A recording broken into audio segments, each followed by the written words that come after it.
And then also, what about the ships that we've been seeing near the sun? What are they trying to do? Depends on which ones they are. I think Okay. we have various ones up there. Okay. But I is just got, there- ours aren't up there. I mean- It's just our Guardians said they're not theirs.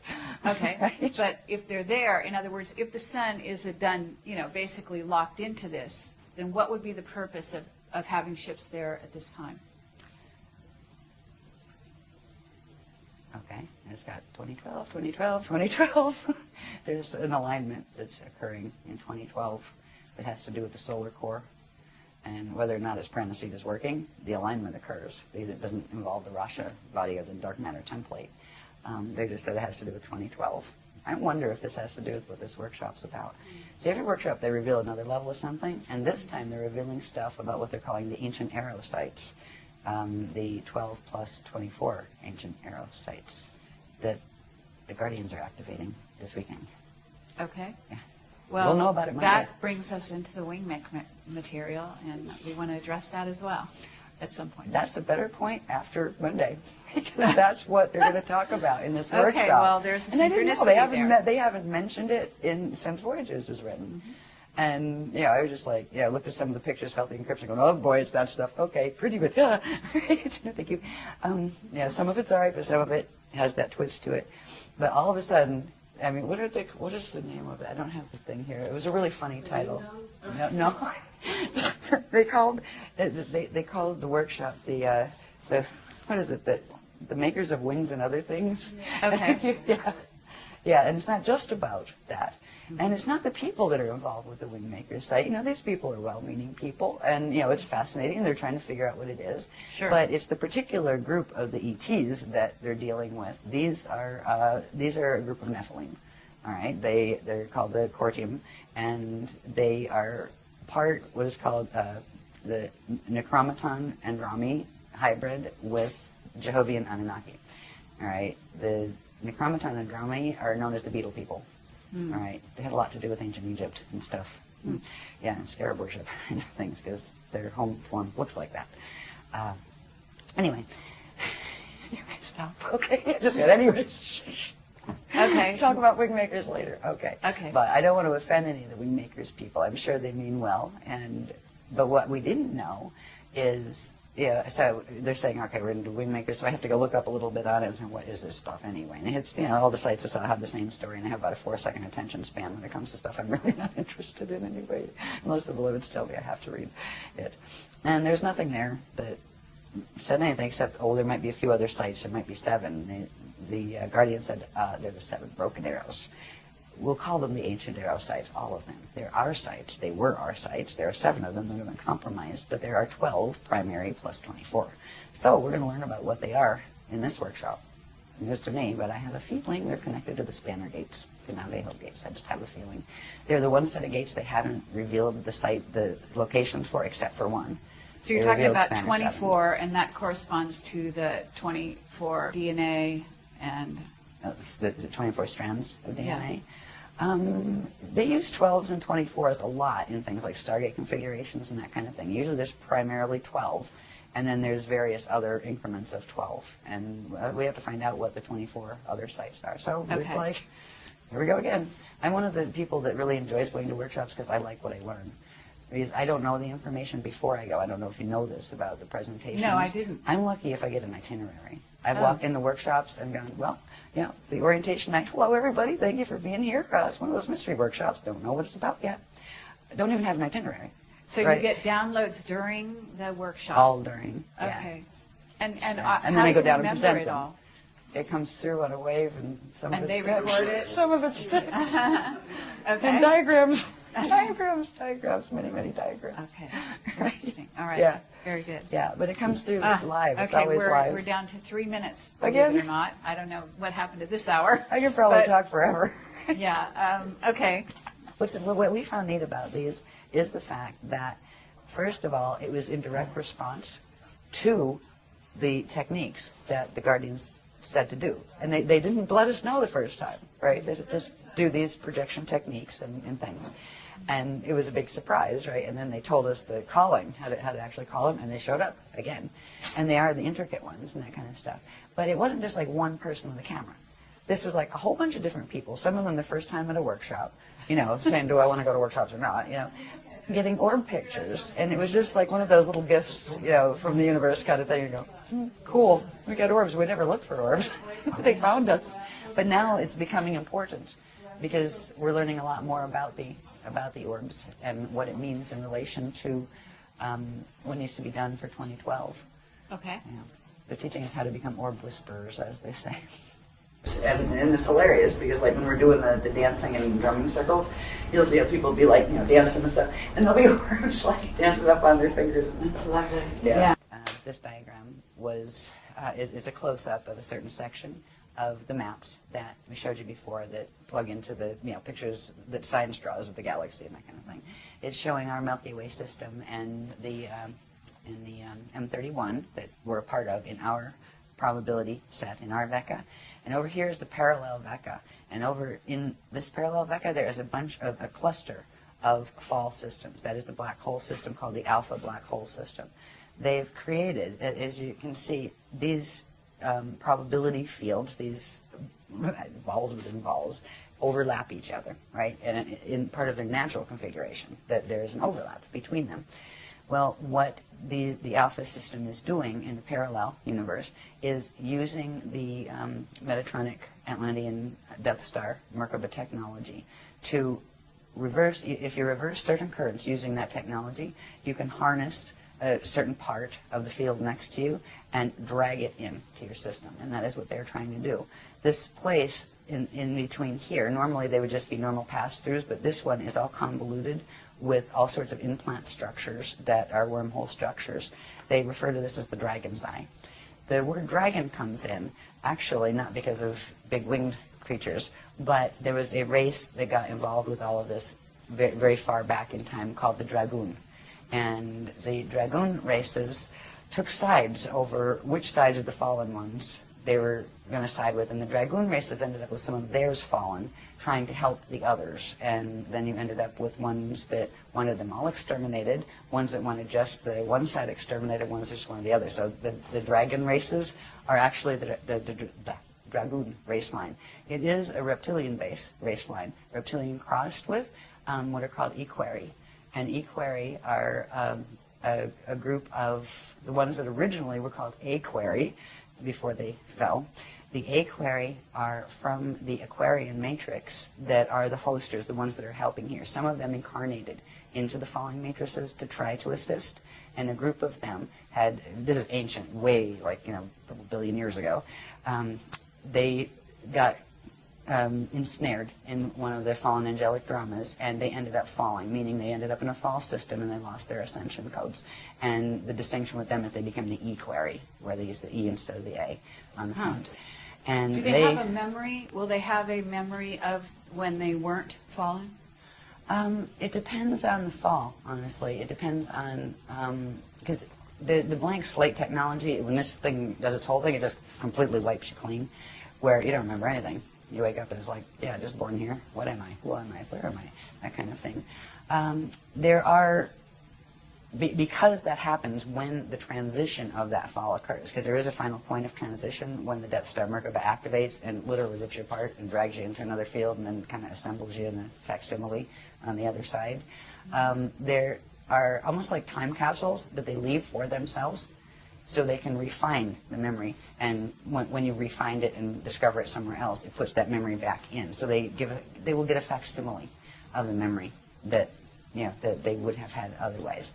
But the fall codes, once the Metatronic activations in a body have taken place to where those Merkaba fields have activated to a 55 spin or higher, 55 or higher, there's no turning back for the gene code at that point. The consciousness is trapped in that body, and the only way out is a hosted bardo, which means when the body does its natural death thing, it would need help, the consciousness, just getting out of that body, and it would have to go through a rehabilitation process of that Kali-Rama path of step back, and have to come back out and reincarnate into the matrix again to, you know, to try to get back into the ascension thing. So. Okay, and I'm also going to ask you at some point about what are beings that are like artificial intelligence, but they are not, they don't incarnate. They're, in essence, clones without souls, without, you understand where I'm going with that? I think so. So because we understand that the dark side is using a lot of those, and actually, sorry to bring this up, but the Wingmaker material talks specifically about a race of, in essence, they call them robots, which are, you could be calling them androids, whatever, that are actually, according to that material, we're on the way here. So, at some point, I'd like to address where those They're beings, already here, first Yeah. of all. Okay. Go ahead. If you had to pick between the two, the Cordium and those guys, Yes. you'd probably want to pick those guys, not the Cordium. Okay. Both of them, one's as bad as the other as far as their intentions and what they're up to. But yes, there are a lot of different races who have gone in that direction in an attempt to preserve their finite lifespans, where they started with transferring consciousness from an old and dying body into a new cloned body, cloned off their own, just make another copy. But the copies get weirder and changed every time, just like a photocopier copy, you copy after copy after copy, and eventually you say, what is that? Right. Well, there are races like that. Some of them are already here. As far as invading, I think they're watching too much Caprica. But, yeah, seriously. Because in the beginning, that's how it started, before the Galactica series. That's actually something that is, they're showing some of this drama in those series on TV. But as far as, we've not been, our team has not been warned about anything like that. As far as worrying about that being a problem. Okay. It's if it is, it's small compared to the rest of the things that are on the plate right now. Okay. Because it's not going to matter much if anybody invades if it rolls in 2012, right, the planet, right? It's not going to matter much then, because that would wipe out life here. It's not going to roll, though. Right. It would have if the intervention wasn't given, like pole tilt roll. I understand. Okay, so, and we can also talk about that. We can talk about, in other words, what was planned in terms of, are you talking about a pole reversal? Are you talking about a pole shift in which the planet itself would roll? Crust spin. I'm sorry? Crust spin. Crust spin, yeah. And that was planned for 2012, apparently. And you're saying it's been stopped?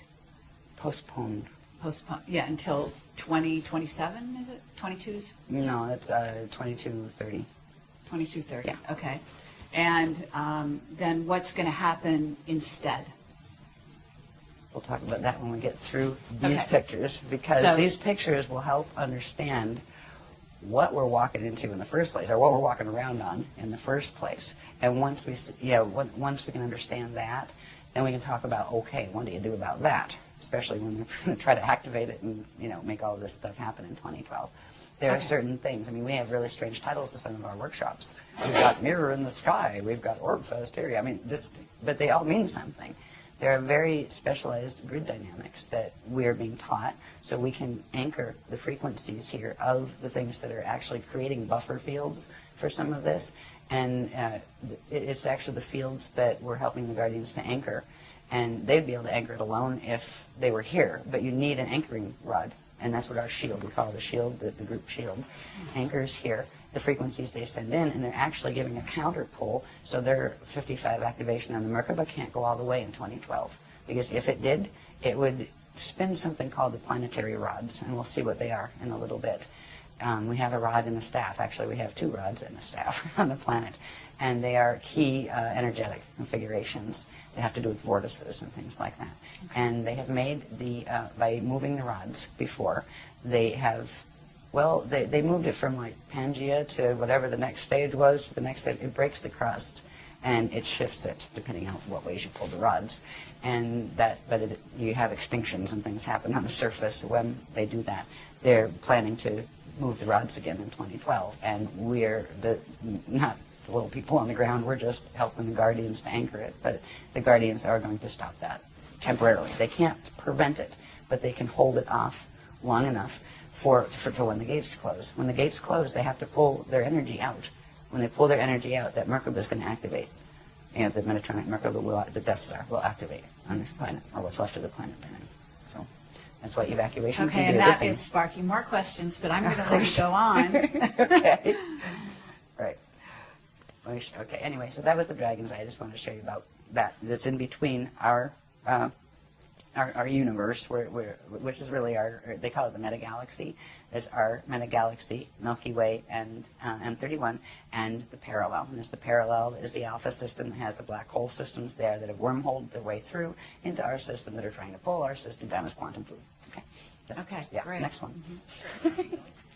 Going quick, great. Yeah.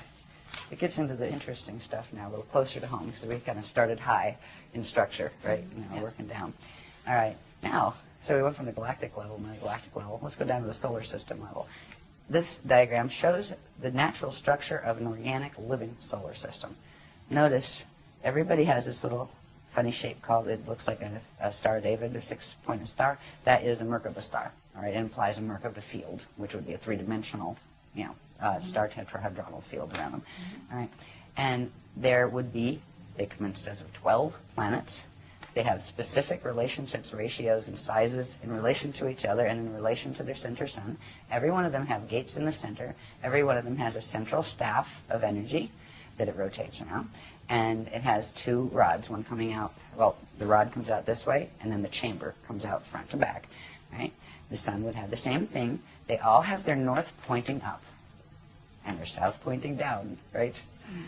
They each spin on their axis at a reciprocal rate to each other, and their rods and chambers pass through each other and spark, because the rods can be very, very long energetically. So even though the stars and the planets may be long distance apart, the energy fields that their rods are sending would interface, and when they interface, they spark and they generate quantum. And there are certain periods in the natural breathing cycle, or expansion and contraction of energy cycle, where there's these wonderful arches that take place between the sun and the tops of its planets, and then the planets and the bottom of the sun.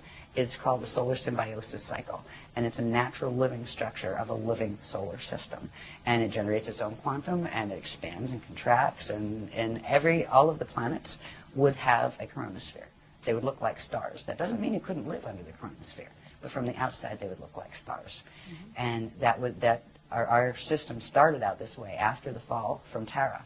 It was actually taken, the remnants of Terra were taken back in through that Kali-Rama step back and reseeded, brought back out down in density 1 as this solar system. So that's how we did the fall from Terra. They actually pulled us back in through the Kali-Rama path and pull us, rebirth this system back out. And it was rebirthed back out in its natural configuration. So that is a natural solar system, and that's what we used to be. Next one. In a natural solar system. Sorry. This is just showing, for instance, with each planet, the natural solar system, you'd have the solar rod, right? And this one would have, it's not shown on this diagram, but you'd have the rod of the planet, and they would exchange energy together, and there would be energy arching through the planet, and there would be energy arching up and down here. There's another diagram that shows it a little better. But this would be, notice the north axis would be the same. There wouldn't be an ecliptic, because the north axis on both planet and sun would be pointing up in the same direction. That means, now, there's something called the planetary shield, that it's an invisible platform of energy, that is a deflection field that actually forms from the planet spinning, and it's part of the actual Merkaba structure, and it goes horizontal to whatever the vertical is. So you would have this one horizontal. It would be the same horizontal as this one, where they would just be spinning in the same plane. That allows for the natural energy circulation and exchange that's supposed to take place in the living system. I don't know if you've probably looked at places scientific representation of our system. It doesn't look anything like that. I think it's Uranus is on its side, where it literally rotates on its side. Now, when it's a living system, this would be the natural organic electromagnetic energy flow around a planet. This is called the Yanyan flow, and we have half a book, I think, dedicated to these. The Cathara 2-3 manual deals with these heavily, and it shows the formation of them, what they do. These are the natural electromagnetic flows of a living, breathing system that has the capacity to, through its core, interact with other living, breathing systems around it. It's part of the natural structure. Now, this looks nothing like the electromagnetic fields we have around our planet right now, our magnetosphere and those things. All right, there's a reason. And we'll see that in a minute. When a planet's doing what it's supposed to and the solar system is doing what it's supposed to, it goes through periods where it actually, the whole system will disappear because the two Hara bodies that its vector is, it's manifesting within, will pull into the center, recharge, and come back out again. When they recharge, the planets and the whole solar system will go into this configuration of light body, spirit body structure. It's called the chariot of fire. And it's literally part of the ascension vehicle. It's not the whole thing, but that's showing some of the dynamics involved in it. Now, we used to be an ascension system. Notice in the chariot of fire, there is that Merkabah structure again. Now, this is just a simple Merkabah structure. It's a biveka, which means it has one cone going down and one cone coming up. There's much more complex structures. But this would be the natural kind of thing that if this was a living, breathing system, and same with the galaxy would have the same type of interaction. The galaxy does not have its galactic plane is tilted. Things are tilted all over the place in the galactic plane, and our solar system is in the same position. The natural ones have these configurations.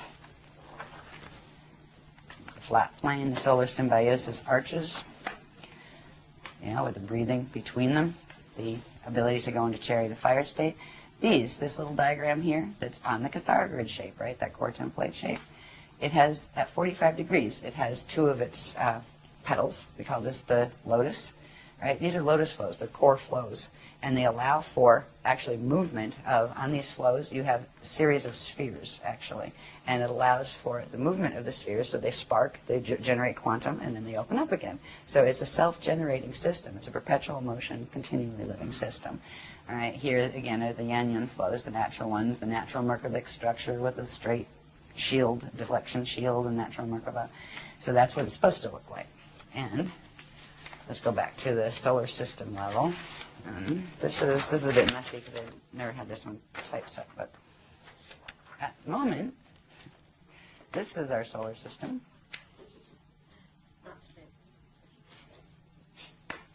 In the center there, you have the inner planets, right? We'll look at Earth in a minute as far as how it's sitting in a solar plane that gives us the ecliptic and all of that. This is the Oort cloud that is, out in space around our system.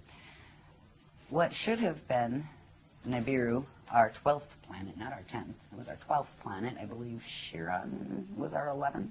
And then Pluto, and then where the asteroid belt is, there was another one called Maldoc, and that exploded.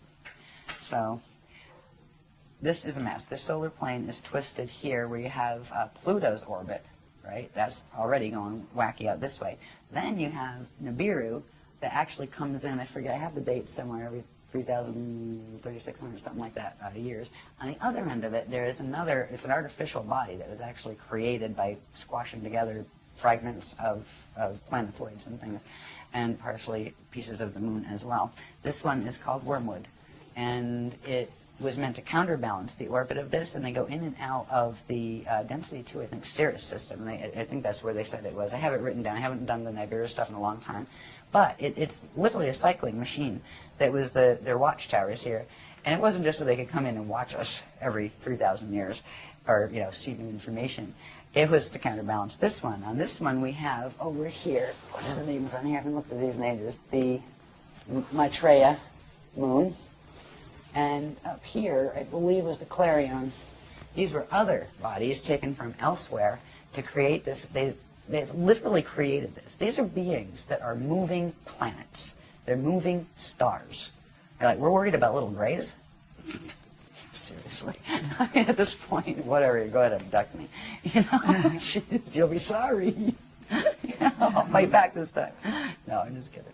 But anyway, the thought of the scale of what is going on here, this is not natural. We don't see this one yet. It was due to come back in, actually, not Nibiru. Nibiru is not due for, I forget, it's like a couple thousand years still. But Wormwood was going to be coming back in. Fortunately, Wormwood in 2003 became Wormwoods because it was shattered. It was down, it was going into the orbit of parallel Earth at the time, because the parallel Earth is connected in here, the orbits of that, we'll see later in other stuff.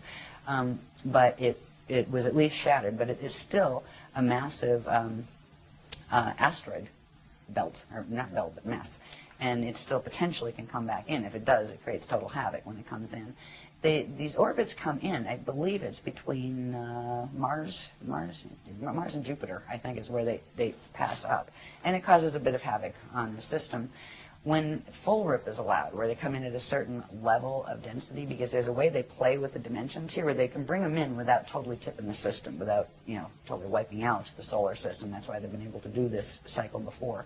But when the full gates are open and they allow this in a stellar activation cycle where they're activating the 55 Merkaba, it will actually, these will be used to flip the whole plane and drag it in. And they're literally, I don't know what kind of game you would call this, but they're literally using very advanced physics. So are you saying that they're all artificial bodies? Are you saying that Nibiru or No, Wormwood? that was one of the natural planets. That was stars natural. from this, yeah. Okay. When- What once about Earth- Wormwood? No, that was created. I think part of it were pieces of the moon and something else. I remember they told us about that a while ago. The moon is not a normal body either. That's artificially created Yes. as well. And because it keeps certain things at certain spin rates that they have to keep in order to keep the vortex connections to the wormholes. And that's why this whole thing is done. That's why our solar system is such a mess, because they were creating wormholes. Okay, what about a brown dwarf? Is there a brown dwarf in there? Possibly.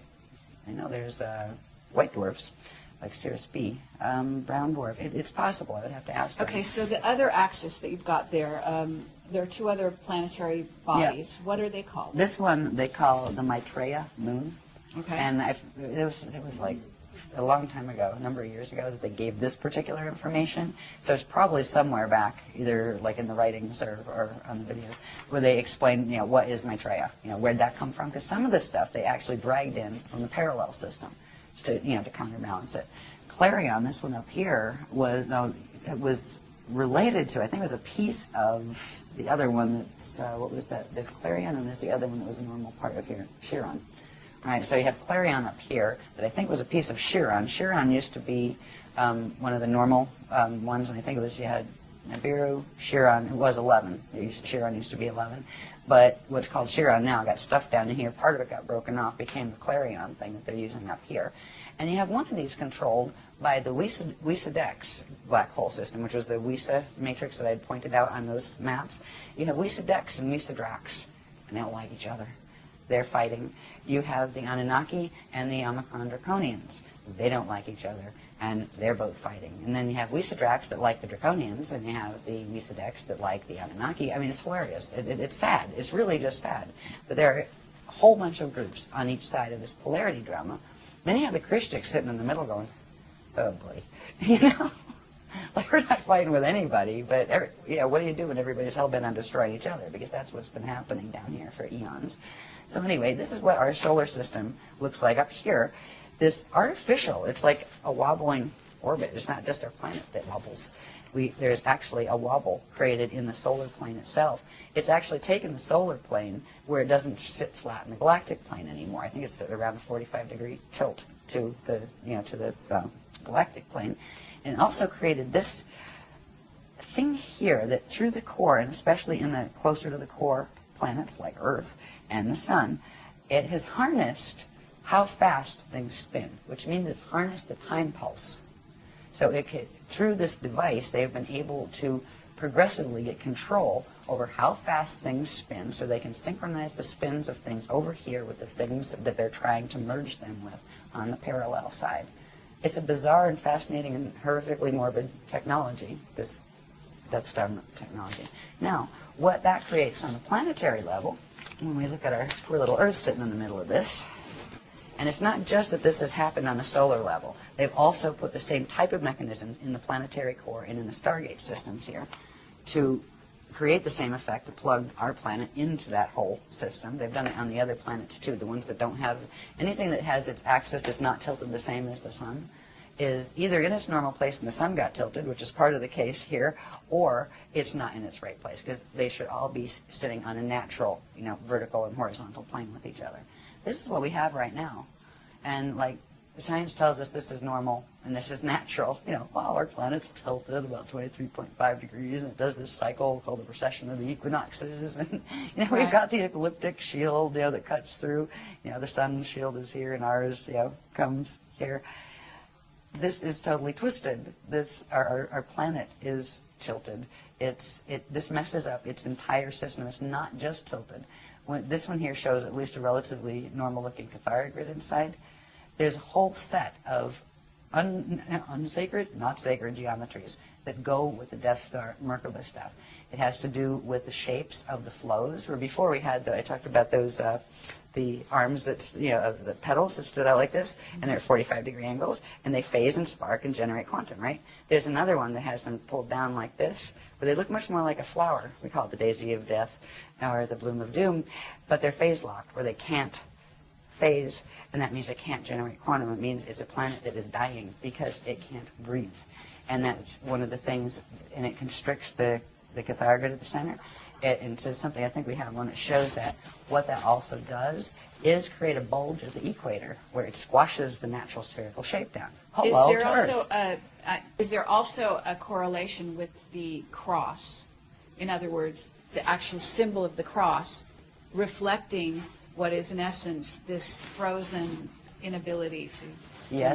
Yes, and even more. That has to do with the mutation of natural Shalea light units into forcing them into the Vesica Pisces dead light unit configuration, the sign of the cross. Yeah. The original cross has perfectly equal, and it's called the ruche, and it has perfectly equal. I think the Celtic cross is the closest you get these days as far as symbology. And it fits inside a circle, in other words, because then you know it's... Yeah, I don't have mine on. Anybody have one on? It's one of our sacred symbols. So this is, right now, we have, this is all part of the mechanics of the Death Star Merkaba technologies. We have the unnatural precession of the equinoxes. This is called the sextant shield. It's actually it's a distortion shield of energy that keeps those vortices spinning at their tilted angle. It keeps us aligned with, we flip between being aligned with Polaris, which we are in that phase now, and flipping back into alignment with Vega. And we just keep cycling back and forth and wobbling back and forth in the precession of the equinoxes, and they're not normal. They just released when was Ireland, November last year? They just released some, October, yeah, they just released some fascinating things about the old pagan rites and stuff, and what this actually has done in its relationship with parallel Earth. This was done for a reason. The cycles of the equinoxes and the solstices have to do with alignments between parallel Earth and here, and between parallel Earth and the center of the Milky Way galaxy, the black hole there. And that's what we're looking at coming up on in 2012. And that's why 2012 was, the Mayans got the word it was going to be the end of times and those kind of things because of the dark road. Yeah, the dark road, all right. So these things, these configurations that we're seeing, the sextant shield is not the natural clock or shield, the natural spin ratio that you would have for the planet on its axis. They actually have been accelerating time for the last 13,000 years to make it faster so it would catch up with the parallel antiparticle universe so they could merge them. And it means our days have gotten shorter, our spin has gotten faster as far as on the planet and that kind of thing. There's other aspects to this that are created by this technology, and all of these go together, right? Like when you see one, it implies the others. Mm-hmm. This is our poison apple. This is the net field. Okay, now part of the poison apple isn't shown here. I'll show that on this one. But this is literally a containment net. It is a Shona, which means that made of biveca light units instead of living light units, containment harness. And this is what the Death Star Merkaba actually creates around a planet, a system, or a body. When you work those Merkaba mechanics, this is what you're creating. It's a torsion field that constantly circles energy in on itself, but does not have a connection to anything outside of itself, except of what it can feed off at its center from its core. And this is, there are 3 levels of this that actually move in Earth's atmosphere, and they can literally control. One of them runs through like the magnetosphere area, and actually there's 3 others down from that, so there's really four major layers of this. It controls, it reminds me of that whole thing, we control the vertical, we control the horizontal. Remember that show that used to say, I think Outer Limits or something used to say that on TV? Well, it's kind of like, yeah, they pretty much do. All of these net systems are plugged into things like the HARP machine. And I'm sure the Hadron Collider has something to do with activating all of these too. I heard they just had their first good test yesterday or something. Yeah, this week. Good timing. Right. Full activation. Yeah. So these net fields are responsible for literally wiping out the DNA. Science has already figured out that DNA is sensitive to a couple things. It's sensitive to radiation that can destroy DNA. It's sensitive to magnetism, electromagnetism. You mess with the magnetic fields, you mess with the DNA. That, just like it's blocking the natural currents and flows that would normally come into the planet, it does the same thing to the biologies on this planet. This is why we have no memory. It's wiped it right out of the DNA. It's actually still in there. It's in junk DNA. It's in pieces. That's what we're working with the technologies that the Guardians have to reassemble. And it does it through controlling the epigenetic overlay, which is the chemical sheath the science is just learning actually triggers how genes will behave in the DNA. Right? So it's a combination of both. But this is why we have no memory of our race memory or any of that. And this is what is holding the mutation in the body. Right now, our own biofields and the biofields of the life forms on the planet carry all of these same mutations. We carry these, we carry the wobble and vortices, we carry the phase-locked bloom of doom in their flows and all of that. And if we are going to ever get out of here while we have time left where the gates are open, it's amazing the gates are even open, even still usable after all of this, but we need to reverse mutate our bodies. And we have been working for 10 years with that. We've worked through the light body layers. We've worked through the spirit body layers. Now we're into something called the E'Asha body layers. That they're kind of, the E'Asha body is interesting. It's like a combination between the spirit body and the light body and the atomic body, that once you master that, it allows you to actually do the transfiguration and turn into light. And the first stage of that is called glide, where you learn to bilocate, where you put yourself into orb. And you go elsewhere and bilocate and then come back. But you still leave a body here. The second stage is what we're working on now, is called translocation, where you get to the point where you can do a certain level of transfiguration of a certain quantum of your atoms into light temporarily, so you can go visit elsewhere and take your body with you, but you'll still be keyed to the space-time imprint or encryption of this planet until a certain other thing happens, right? So that's called a slide 1. The third thing is called slide 2, or span. That's called where you learn how to not just translocate, where you're going to visiting and then come back, but transmigrate, where you actually can be free and you do not have to come back here, you don't have to incarnate back here. That has to do with releasing something called the Vibhati cell. That is the donated quantum from the egg and sperm of your parents. That was not your spirit body encryption.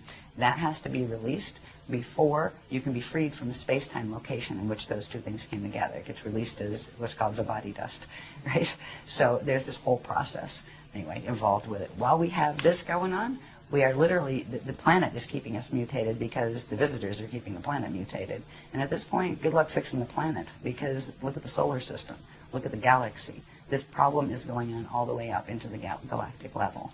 And there's a certain point where the quantum that is going down is larger than the quantum that can pull it back. And that is what's occurring, and that's why there's 200 years left on the gates, as far as 200 years Earth time. Okay, but isn't it true that the planet is a being? Yes. And also is going to be able to escape this? It chose the path of Kali Rama, which is the step-back path.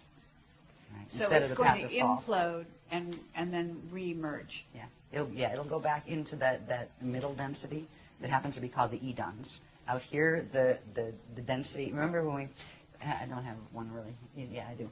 On this graph, let me get my stickies off there too. When we have the Hara bodies, right? And we had the core, the inner, the middle, and the outer domains. They each have names.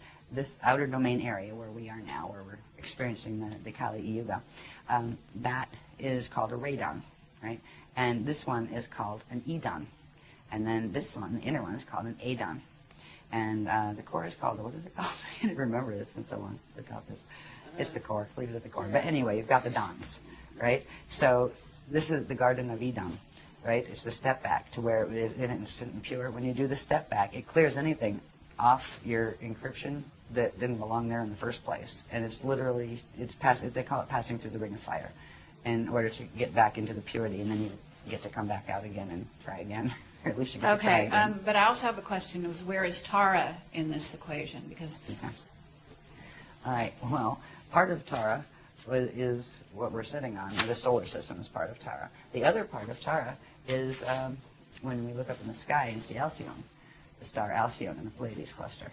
Right, that is the remnant of what Terra was. So if you take Alcyon and take the quantum of this solar system here, minus the few bits that they put in that didn't belong here, that weren't from here, and you put all that quantum together, you would have had Terra. Okay, in density 2. But my understanding was there was going to be, that once there's an ascension group that's going to leave here and go to Tara. That was before the Bridgestone project failed. Oh, That failed in 2003. I see. So at this point, the Voyagers books, you would not believe what we have been moving through since that. We're on mission upgrade 44, 45. Yeah, I have a list of them somewhere. Yeah, where they at? Yeah, just because it's amusing to look at. Right, where you just see, oh my God, there's been that many mission upgrades. First, there was the attempt to salvage. This is all the stuff they're trying to do before the thing happened with the sun. Once that happened, there's nothing that can be done at that point. But we still have ascension, but it's like the fly by the seat of your pants. Keep these gates open, and you've got 200 years to get anything that's going up out of here. And that's what's happening at this point. So Voyagers was written 10 years ago. Yes. Yeah. A lot has happened. Okay, so, but okay, my mind's going too many places at once here. But if they're not going to Tara, and maybe you're getting to this, then where are they going? And are they going back to Alcyon or jumping where? Or is that, they're making up their minds? They're going home. There's a few steps to get there. M31. Okay. Andromeda Galaxy. Oh. That's all where right. we're aiming back. But there's a few steps in between.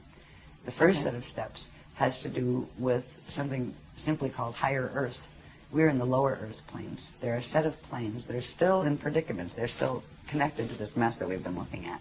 But they're in much better shape. They're not under the net. And that's the first stage, where we go to higher Earth. Then there's a level beyond that that's still part of the Earth plane's quantum that's called median Earth. Then we go back to remembering when they were telling us about the history of how they seeded the Amenti rescue mission in and created a solar system. There was a host star here that Amenti Earth had been seeded into, and that was called Ashayana. So that will be the next stage. And from Ashayana, we'll move through, there's another layer that has to do with the level of energy called the Iridanus layer that we don't really have to get into because it gets very complicated as far as different types of energy. But it's another set in between before we get to Eartha in M31. But that is where we're going. And from there, that's where originally the encryption here emerged from. From there, you can go where you want, basically. But it's a process of re-evolving back to where we can do full Christ star evolution on our own, because right now we're being hosted, we're being given frequency to support us in the process until we can hold that frequency ourselves.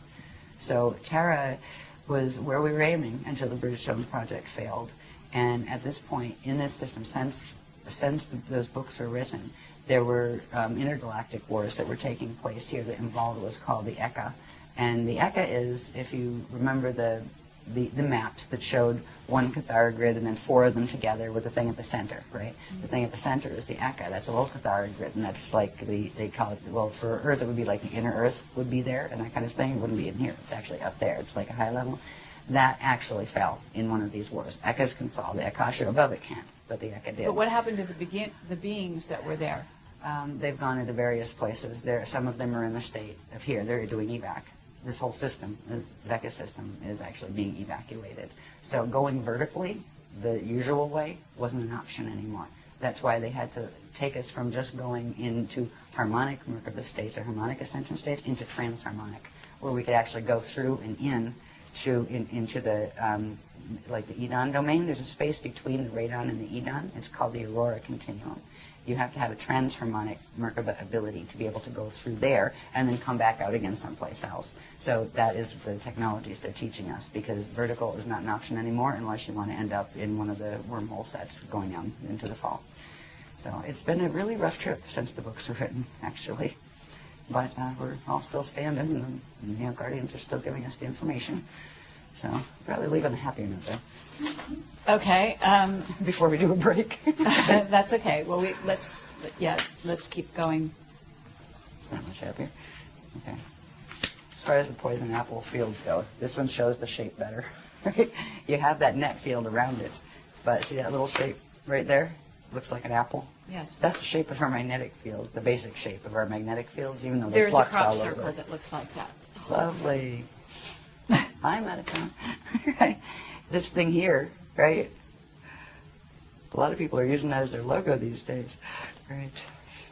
Yeah. And that, That is the phase-locked Ah. arcs that can't phase. With the constricted, if you can look at this more closely if you want to, you can see the difference. There's two catharogrids there. One, the artificial tree of life, which is taking the natural proportions and pulling them in, where it actually squeezes it, and that changes the shape of the sphere and gives you a bulge at the equator like our planet has, because that is the configuration our planet has in light body right now. interesting. And this is also connected to something called Metatron's cube and something called the Fibonacci spiral. And what is this center bit right there? See In that? this, I'll make the dark, is that a black hole or? No, that is another one of their twisted, we call them Cathara centers, but we know that on our grids these are actually stargates, right? Or let you take this down into the planet, and that's where you got Stargate connections, right? And these are twisted ones. So these would line up with the stargates that interfaced with the Amenti gates to harness the Amenti gates. So that's just one of them here. But if you look at that, if you look at the teachings that goes with that logo, you'll be amazed to see how it fits and relate when it sits next to what eternal life creation is. All of the shapes that they've showed us how they fit together, what the processes are that they work from. They don't just say, here, there's a that. That's a sacred. Why is it a sacred? It does what? Right? They've shown how the pieces fit together, what the processes are, and then they've shown how those things, what they do to that structure. And so, anyway, there's all sorts of pieces that show we've had to do this because this is what is taking down the planet, these dynamics, and people now practicing them again, just like in Atlantis. It's like Atlantis rising again. It really is the same. How do we get in this predicament? Very much Look so. around you. Same way. Yeah. Yeah. Gullibility on a certain level, where, oh, sure, I'll try that, right? Not wanting to hear it if somebody's trying to say, maybe you want to think about that first. How, the same way that right now you have a whole New Age movement that was supposed to be a movement of enlightenment and everybody loving each other, being a bunch of backbiting people practicing anti-Christian mechanics that are harming themselves and harming the planet. How did that happen? Same question for Atlantis. How did it happen? But there's also the misuse of crystals that I'd love you to talk about a little bit at some point if you are willing. There's all sorts of really strange things being done with crystals. I think I'd probably rather get through this stuff, and that's kind of like, Yes. that's kind of like orbs. can have- Crystals, orbs, tarot cards, no. Yeah, I like tarot cards. I'd like the design deck, actually. They're really good for just letting spirit comment to you, give you waking dream material back to you. Yeah. Now, crystals are another subject, and we do take them seriously. They're very powerful beings, actually, and they can be used in terrible ways. And right now, speaking of crystals, it was really funny because right around, I think it was around 2002, the Guardians were starting to teach us about the Nibiru and Nadic crystal bases that are here. They're subterranean crystal installments that were planted here and actually seeded from Nibiru and used to create, literally spike the grids to receive Nibiruan frequency and to receive wormhole frequencies and that kind of thing. Now, all of the crystals in the world, under our world, are like that, but some are. Right when we were being given this information, this lady appears in one of the workshops, and she says, I've seen him. I went there. And she brought photos, and it blew my mind. Look at this. This is Leela. Yeah. She actually was one of the few that got to go down there. Is 'cause that she knew the like, I think scientists. they're in Mexico? Yeah, there's Chihuahua. Yeah, and there's many others like that actually on the planet. Okay. But these are one. This one was one that was seeded. It's a Nibiruan cluster actually. Yeah. So. But what happens to the people that go inside there, though? It must be pretty intense. Well, if they don't die from the heat, right? It's like 107 degrees. Yeah, it's really bad. Frequency-wise, well, they were. You could do interesting things with those. Now they're not so bad because the Guardians have worked in a way that has recalibrated them, because there's been a whole bunch of deals and treaties going on, because the ones that broke the original Treaty of Altair that was talked about in the Voyagers book, they found that they lost that round, and the other ones are going to take them over and take over their grids. So a bunch of them handed their grids back over to us and kind of, we'll be nice now, right? It kind of comes down to a split between the Anunnaki and the Dracs, right? And the Dracs, you have Omicron Draconian, you have the Odedicron Reptilians, and a bunch of others. And then on the Anunnaki side, you have the Tothian Anunnaki, which are like the snake people, and you have the Jehovian Anunnaki and a number of others. And then you have the Wisas taking sides. You have the Wisadraks, Wisadaks. And what about the Syrian Anunnaki? Where do they fit in? You have they can come both Jehovian. There's some Oh. Jehovian ones, Okay. and like Nibiruan ones are primarily Tothian, but not all. Anunnaki tend to hang together, and then the really fancy Anunnaki gene code are the Enochians, all right, where they took both Anunnaki groups and created a master race, right, gene line. All right, so the Enochian Anunnaki, yeah, they're usually high Illuminati guys, running around with 33rd degree pluses and things. But hey, it's cool. Yeah, it takes a village. Okay, yeah, well, we could get into more detail on that, but I guess let's move on. Should we take a break now, or do you want to go to the end? Why don't we take a break? Because Okay. I've hit that spot where we get into the planes of Earth, which gets fascinating, because this is where we get into the spherical maps and the vertical maps going up and down from the core up into the atmosphere. And we start finding out where we're going to learn to orb to, and eventually where that space is going to become physically solid as well as this space. So we'll be able to move through, and that's what our teachings are teaching us how to do. Go home. Yeah.